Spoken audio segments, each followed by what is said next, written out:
मित्रांनो, आता आपण आलोय लाल महलमध्ये. चला आतमध्ये जाऊ आणि बघूया आतमध्ये कसं काय आहे.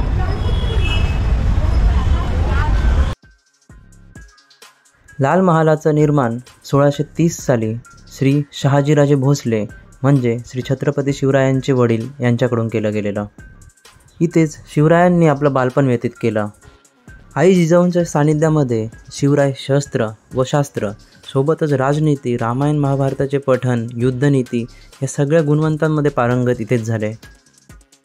ह्याच ठिकाणी 16 मे 1640 रोजी श्री शिवछत्रपतींचा विवाह झाला, तो म्हणजे महाराणी सईबाईंसोबत. सन 1645मध्ये म्हणजे जेव्हा शिवराय अवघे 15 वर्षाचे होते तेव्हा त्यांनी आपला पहिला गड जिंकला, तो म्हणजे तोरणागड. तोपर्यंत शिवरायांनी इथेच त्यांचं बालपण व्यतीत केलं. लाल किल्ल्याचा विध्वंस हा जवळपास 1700च्या कालामध्ये झाला आहे खरं म्हणजे. आणि हे जे आता बघतोय आपण ते रिक्रिएशन बघतोय. सन 1980 ते 84मध्ये या किल्ल्याचं पुनर्निर्माण इथे केलं गेलं, ते म्हणजे पुणे नगरपालिकेकडून.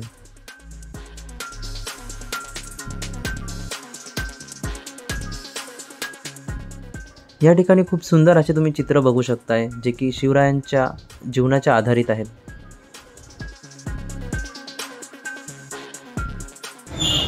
मित्रांनो, शाहिस्तेखानाची बोटं कापण्याची गोष्ट जी घटना होती ती इथेच घडलेली. शाहिस्तेखानाला शिवाजी महाराजांनी अटॅक केला शाहिस्तेखानावर आणि याच ठिकाणी त्याची बोटं जे ते छादले गेलेले. वरती ॲक्सेस नाही आहे जायला आणि आतमध्ये फोटोला फक्त परवानगी, व्हिडिओजला नाही.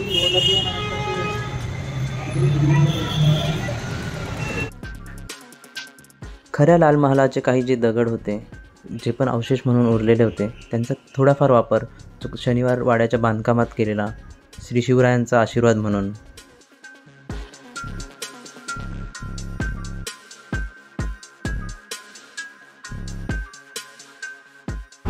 मित्रांनो, चला आता आपण पातालेश्वर मंदिराकडे जाऊ, जे की केव्ज आहेत आणि खूप पुरातन काळापासून म्हणजे राष्ट्रकूटाच्या पिरियडपासून बनवलं आहे यांना. आणि असं म्हटलं जातं की पांडवांकडून बनलं आहे आणि राष्ट्रकूट या काळामध्ये त्यांच्याकडून मॉडिफिकेशन झालं आहे. तर चला जाऊया आपण त्या ठिकाणी आणि बघूया कसं आहे.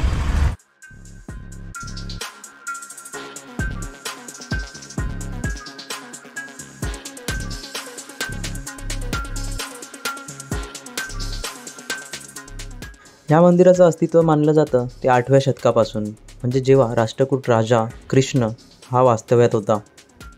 पण काही लोकांच्या मते पांडवांद्वारे हे निर्माण केलं गेलं आहे असं देखील म्हटलं जातं.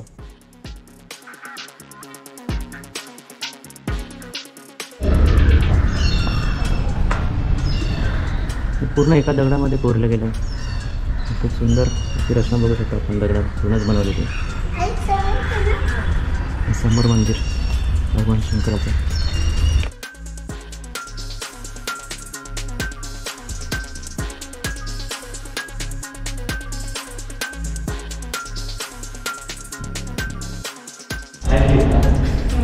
इथे तुम्ही हनुमानाचं मूर्ती बघू शकता. समोरच श्रीरामाची मूर्ती, लक्ष्मणाची आणि श्री सीतामातेची देखील मूर्ती आहे. आणि हे पूर्ण केव्ज जे ते दगडामध्ये कोरले गेले, एका सिंगल मोठ्या लेणी बनवली गेली पूर्ण.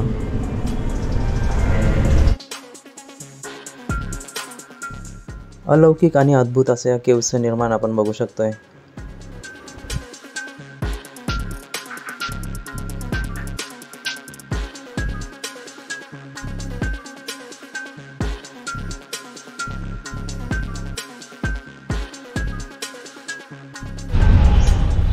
देखील एक गुहा आहे इथेच जवळ, आतमध्ये कोरलं गेलं आहे. आणि असं वाटतं हे बघून की एक छोटं कुंड इथं निर्माण केलं असेल त्यावेळेस पाण्याची व्यवस्था करण्यासाठी आणि इथे राहण्यासाठी.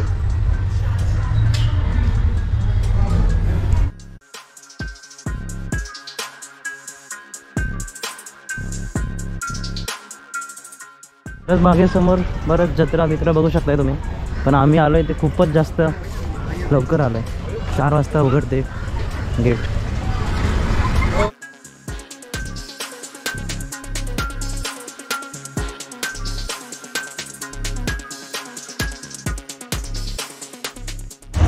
मित्रांनो, आता आपण आलो आहे ते पार्वती हिल्सवरती, जे की खूप मोठं एक डेस्टिनेशन मानलं जातं पुण्याचं बेस्ट हिल डेस्टिनेशन, आणि त्यामुळेच आम्ही म्हटलं चला याला व्हिजिट करणं गरजेचं आहे. चला जाऊया आपण आणि व्हिजिट करूया आतमध्ये.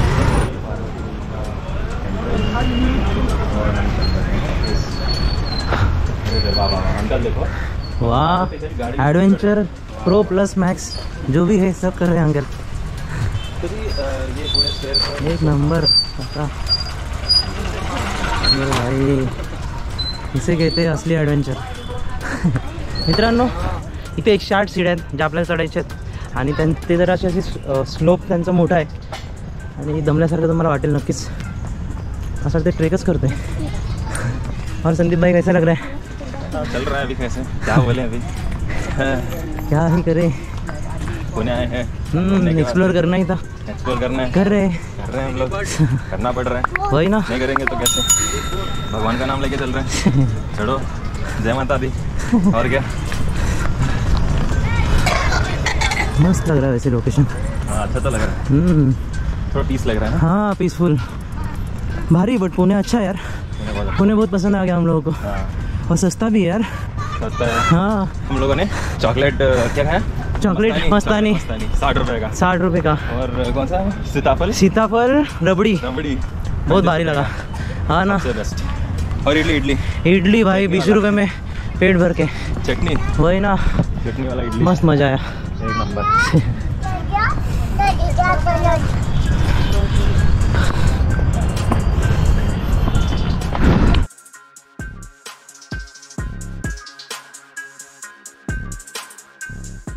वरती जाताच बरोबर आपल्याला दर्शन होतं ते विठ्ठल रुक्माई मंदिराचं.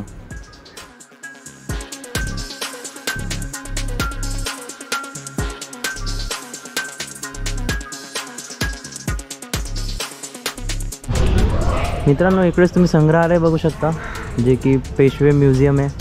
इकडे याच्या आतमध्ये देखील तुम्ही व्हिजिट करू शकता, आणि याच्या आतमध्ये सामग्री तुम्ही बघू शकता, साहित्य. मित्रांनो, आतमध्ये म्युझियमला आम्ही आताच भेट दिली. आतमध्ये फोटोग्राफी वगैरे अलाउड नव्हती, त्यामुळे आपण काही कवर नाही करू शकलो फोटोमध्ये, पण खूप छान अनुभव होता. खूप सगळ्या वस्तू आहेत आतमध्ये, आणि बऱ्याच काही गोष्टी तुम्ही जुन्या नाणी, भांडे, अजून तेव्हा सजावटीच्या ज्या वस्तू होत्या त्या, म्हणजे देवांच्या मूर्त्या, अजून भाला, तलवारे, या सगळ्या गोष्टी इथे बघू शकता. आणि वेगवेगळ्या प्रकारचे ढाल, भरपूर गोष्टी आतमध्ये आहेत. तर नक्कीच तुम्ही जर आला त्या ठिकाणावर, पर्वती हिलवर, तर नक्कीच इथे व्हिजिट करा. छान आहे.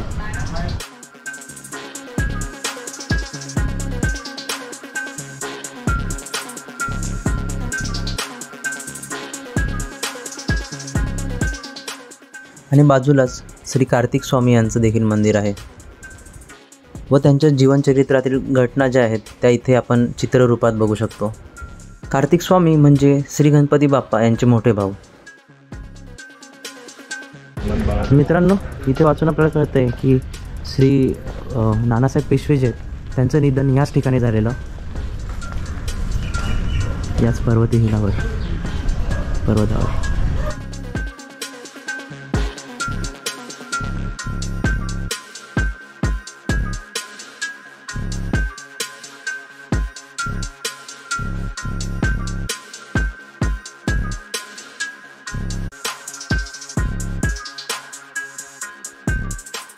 आणि या टेकडीवरून तुम्ही जवळपास पूर्ण पुणे बघू शकता.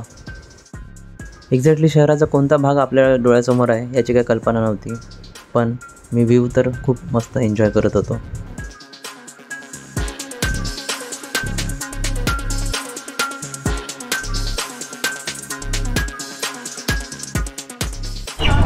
आणि इकडे या साईडला, राईट साईडला जर जाणार तुम्ही तर शंकर पार्वती मंदिराकडे आपण जातो.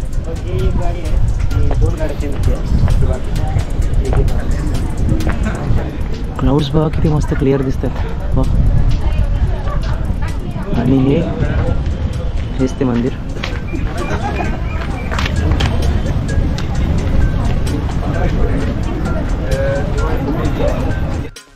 सतराशेच्या कालावधीमध्ये श्री काशीबाई, जे की नानासाहेब पेशव्यांचे आई आहेत, त्यांची तब्येत खूप खराब होती. त्यांनी बरेच उपचार केले, परंतु तब्येतीमध्ये काही सुधार नव्हता जाणवत. या पर्वतावर देवीचं वास्तव्य आहे असं म्हणतात, आणि तिचा अंगारा लावून काशीबाईंमध्ये काहीतरी फरक जाणवेल असं बऱ्याच लोकांनी सांगितलं. व तसंच झालं. काही दिवस देवीचा अंगारा त्यांनी वापरला व काशीबाईंच्या प्रकृतीमध्ये सुधारणा जाणवली. आईच्या झालेल्या चांगल्या प्रकृतीमुळे नानासाहेब खूप खुश होते व इथले स्थायिक जे तावरे पाटील आहेत त्यांच्याकडून त्यांनी पूर्ण जमीनच विकत घेतली आणि 23 एप्रिल 1749 रोजी इथे सुंदर असं मंदिर निर्माण केलं. आता समोरून गेलेल्या क्लिपवर तुम्ही पर्वताईची कथा वाचू शकता. आणि जर तुम्ही पार्ट 1 नसेल बघितला तर पार्ट 1ची लिंकसुद्धा डिस्क्रिप्शनमध्ये आहे, ती तुम्ही विजिट करू शकता.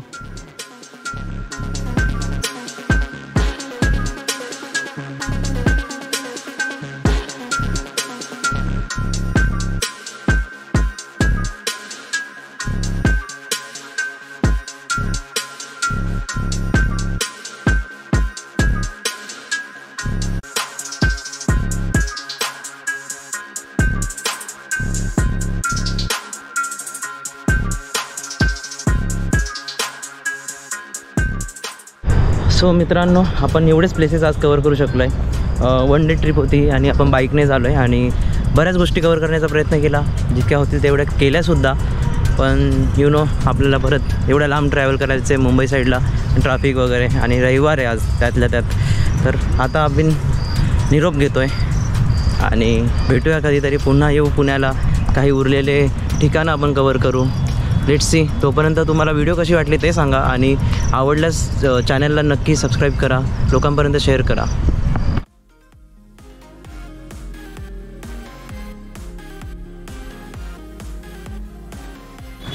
मित्रांनो, डेफिनेटली चेक दिस प्लेस.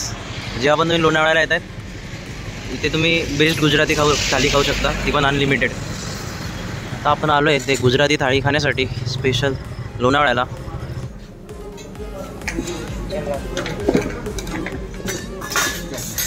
कड़ी, अच्छा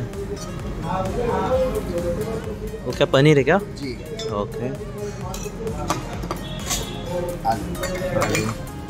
आलू मटर, ओके. अच्छा, सेव